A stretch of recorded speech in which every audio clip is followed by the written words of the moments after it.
¿Qué tal están? Émile Cioran nació el 8 de abril de 1911 en Rasinari, un pequeño pueblo de Transilvania, entonces parte del Imperio Austrohúngaro, y murió el 20 de junio de 1995 en París. Entre esas dos fechas se despliega una de las trayectorias intelectuales más singulares del siglo XX, la de un pensador que dedicó su vida a escribir sobre el sinsentido de la existencia, el fracaso, la enfermedad, el suicidio y la nada, y que sin embargo vivió hasta los 84 años, con un humor corrosivo que muchos de sus lectores tardan en descubrir bajo la superficie de su pesimismo. Hijo de un sacerdote ortodoxo, Cioran creció en un entorno rural y religioso que abandonaría intelectualmente muy pronto, aunque la obsesión teológica, la pregunta por Dios, por el pecado, por la caída, nunca lo abandonaría a él. Estudió filosofía en la Universidad de Bucarest, donde coincidió con figuras que después serían centrales en la cultura rumana e internacional, como Mircea Eliade y Ionesco, con quienes mantuvo una amistad que duraría toda la vida.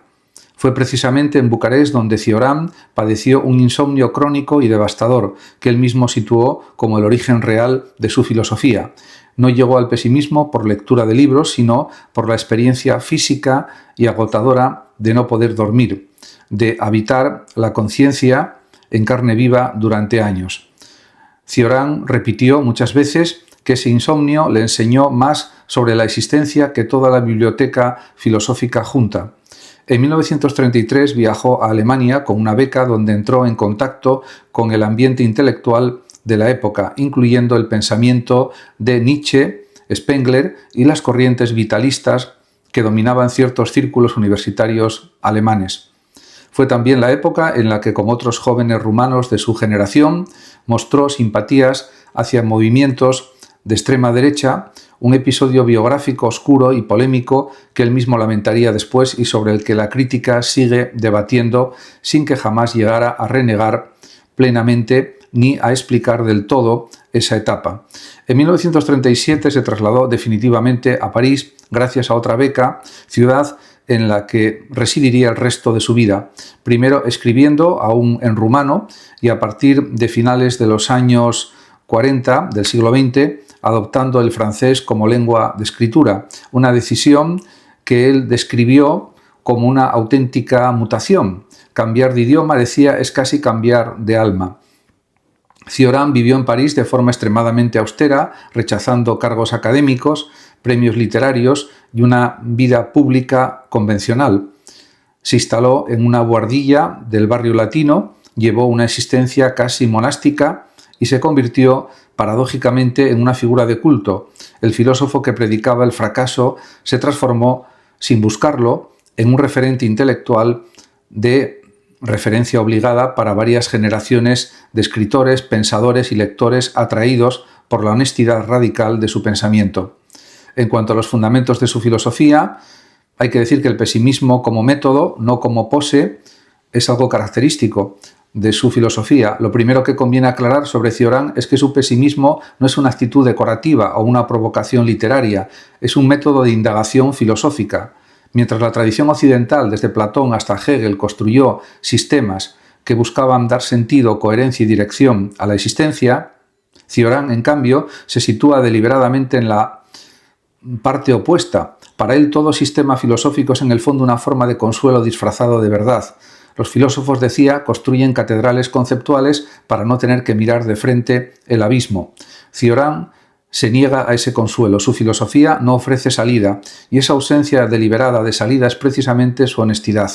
Por eso Cioran no escribió tratados sistemáticos, sino fragmentos, aforismos, anotaciones breves y punzantes. Esta forma no es casual, es coherente con su contenido. Un sistema filosófico presupone que la realidad tiene una arquitectura racional, que puede ser descrita de forma ordenada. Cioran piensa exactamente lo contrario. La existencia es fragmentaria, contradictoria, y solo el aforismo, la frase breve, autónoma, que no necesita justificarse ante lo anterior ni lo siguiente, puede ser fiel a esa naturaleza fracturada de lo real. También consideraba el nacimiento como una catástrofe. Uno de los núcleos más característicos del pensamiento de Cioran es su idea de que el verdadero problema filosófico no es la muerte, sino el nacimiento. La tradición filosófica occidental ha dedicado milenios a pensar la muerte, el sentido del final, la finitud. Cioran invierte el foco. El auténtico drama, sostiene, ocurrió mucho antes, en el instante en que fuimos arrojados a la existencia sin haberlo pedido. En su obra, El inconveniente de haber nacido, desarrolla esta idea hasta sus últimas consecuencias. Nacer es la desgracia original, la única tragedia real, y todo lo que viene después, incluida la muerte, es apenas una consecuencia de ese primer error cósmico que no cometimos nosotros, sino que se cometió contra nosotros. Esta idea conecta con una tradición filosófica minoritaria pero potente, el llamado antinatalismo, aunque Cioran no lo formula como doctrina moral ni como programa político, sino como una constatación existencial casi poética. No dice que haya que dejar de tener hijos por razones éticas sistemáticas, como haría después un filósofo como David Benatar. Dice más bien que la existencia misma es una imposición que merece ser mirada sin anestesia. La lucidez como forma de sufrimiento es otro de los pilares fundamentales de su pensamiento. La idea de que la lucidez, ver la realidad tal como es sin ilusiones consoladoras, es en sí misma una fuente de sufrimiento. Cioran retoma aquí de forma muy personal la tradición escéptica y también ciertos ecos del budismo que estudió con interés genuino. Para él, la mayoría de los seres humanos sobreviven gracias a un sistema de ilusiones necesarias: el sentido del trabajo, la promesa del progreso, la fe religiosa, el amor romántico, los proyectos vitales. Estas ilusiones no son estupidez, son mecanismos de supervivencia psicológica. El problema surge cuando alguien, por temperamento o por circunstancia, como le ocurrió a él con el insomnio, pierde el acceso a esas ilusiones y queda expuesto directamente a la contingencia y el sinsentido de existir. De ahí una de sus paradojas más citadas: cuanto más lúcido se es, más se sufre, y cuanto más se sufre desde la lucidez, más se comprende que la mayoría de las personas felices lo son gracias a un déficit de reflexión, no a una ventaja existencial.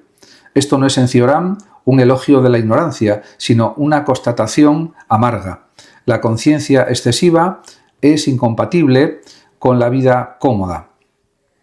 El escepticismo radical y el rechazo de los sistemas es otra de sus ideas fundamentales. Cioran fue profundamente escéptico respecto a cualquier construcción ideológica que pretendiera explicar la totalidad de la existencia: el marxismo, el cristianismo institucional, el racionalismo ilustrado, el propio existencialismo de su época y de su contemporáneo o coetáneo Sartre, con quien mantuvo distancias intelectuales notables.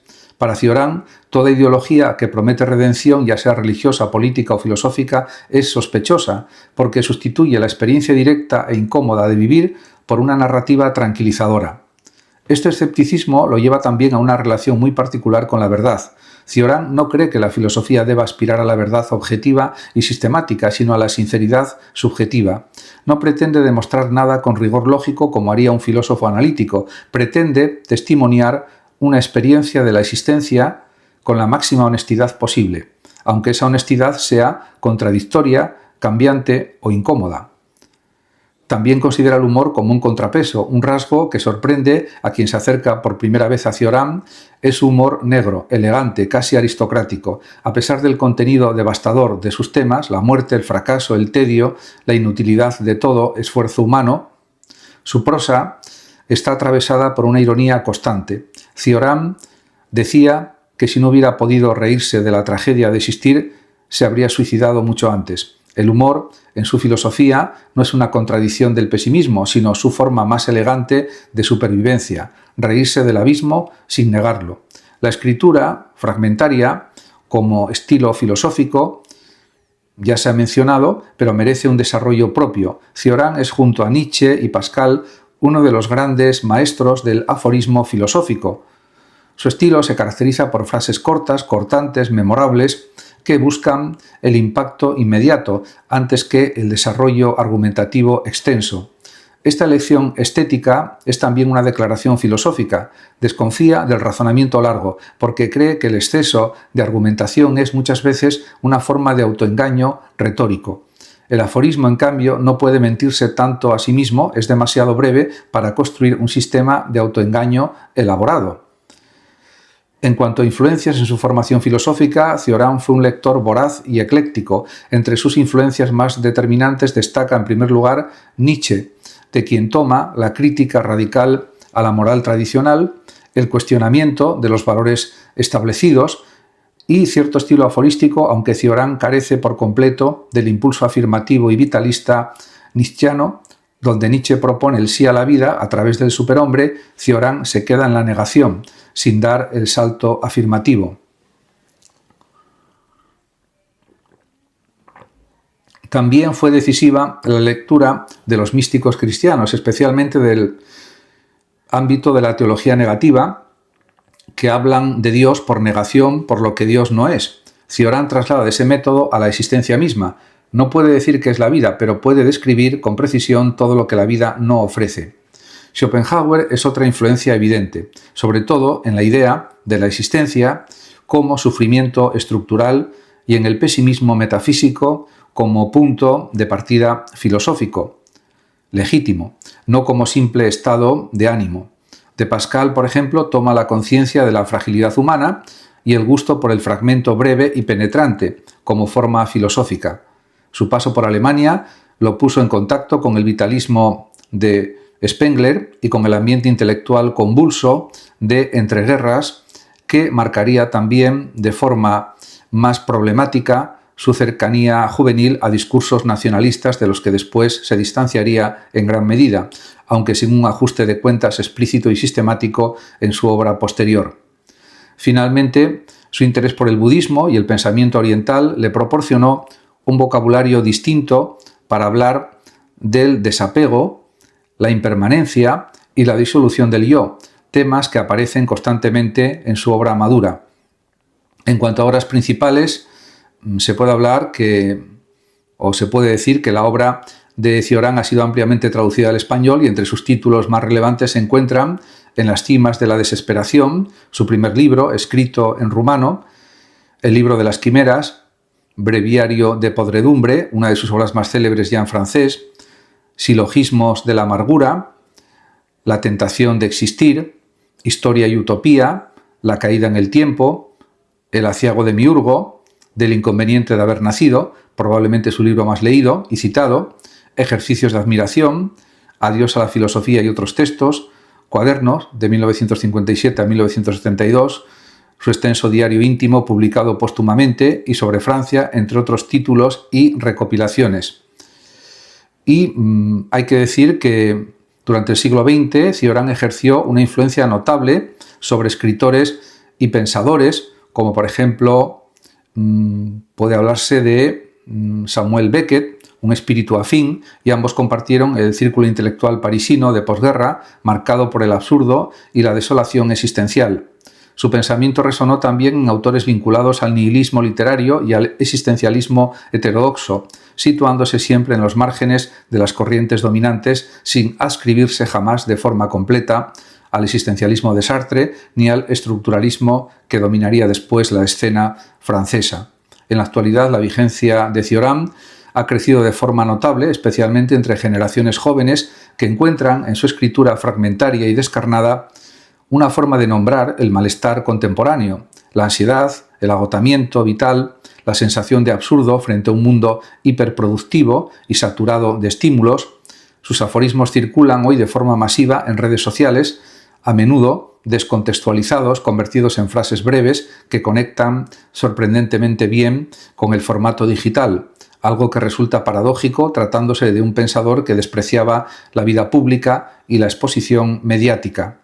Cioran también ha sido revalorizado dentro de los debates actuales sobre salud mental, pesimismo filosófico y antinatalismo, corrientes de pensamiento que han ganado visibilidad en los últimos años y que encuentran en él un antecedente literario y filosófico ineludible, incluso cuando su obra no pretendía construir doctrina ni programa, sino testimoniar una experiencia radical y personal de la existencia.